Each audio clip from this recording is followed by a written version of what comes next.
Section 1, Fragmented Beginning. Will matter then be destroyed or not? The Savior said, all nature, all formations, all creatures exist in and with one another, and they will be resolved again into their own roots.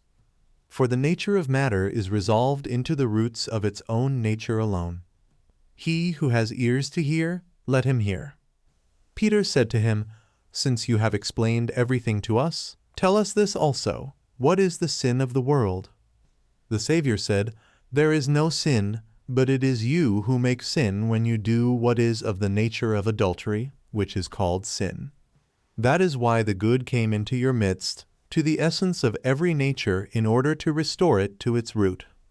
Then he continued and said, that is why you become sick and die, for you are deprived of the one who can heal you. He who has a mind to understand, let him understand. Matter gave birth to a passion that has no equal, which proceeded from something contrary to nature. Then there arises a disturbance in its whole body. That is why I said to you, be of good courage, and if you are discouraged, be encouraged in the presence of the different forms of nature. He who has ears to hear, let him hear. Section 2, Mary's vision and dialogue with the disciples. When the Blessed One had said this, he greeted them all, saying, peace be with you. Receive my peace unto yourselves. Beware that no one lead you astray, saying, look over here, or look over there. For the Son of Man is within you. Follow after him. Those who seek him will find him. Go then, preach the gospel of the kingdom. Do not lay down any rules beyond what I appointed you, and do not give a law like the lawgiver, lest you be constrained by it. When he had said this, he departed. But they were grieved. They wept greatly, saying, how shall we go to the Gentiles and preach the gospel of the kingdom of the Son of Man? If they did not spare him, how will they spare us? Then Mary stood up, greeted them all, and said to her brothers, do not weep and do not grieve, nor be in doubt, for his grace will be with you and protect you. But rather, let us praise his greatness, for he has prepared us and made us into men.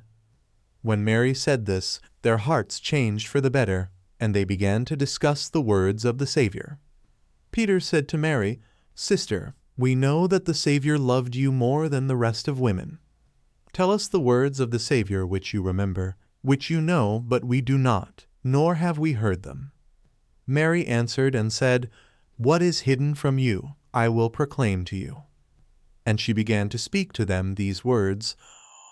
She said, I saw the Lord in a vision, and I said to him, Lord, I saw you today in a vision. He answered and said to me, blessed are you that you did not waver at the sight of me. For where the mind is, there is the treasure. I said to him, Lord, now does he who sees the vision see it through the soul or through the spirit? The Savior answered and said, he does not see through the soul nor through the spirit, but the mind which is between the two, that is what sees the vision, and it is. Section 3, Mary's revelation and the ascent of the soul. It is this way. And I said, Lord, how does the soul ascend to heaven, and what happens to it when it leaves the body? The Savior answered, saying, the soul, when it leaves the body, passes through 4 stages, or realms, on its way to the final rest. The first form is darkness. It is related to the world's first desire, which leads to ignorance. The soul must overcome the darkness by shedding its attachment to material things. The second form is desire, which entices the soul to return to its previous attachments. The soul must say, I did not desire these things, they do not belong to me. The third form is ignorance, which tries to keep the soul from ascending by making it forget the true knowledge it has learned. The soul must recognize this ignorance and say, I know you for what you are not of the light. The fourth form is the wrath of the earthly powers, which try to pull the soul back to the material world. The soul must confront these powers and say, I have overcome you. You have no part in me. When the soul has passed through these stages, it is free and can ascend to the realm of pure spirit, where it finds rest and reunification with the divine.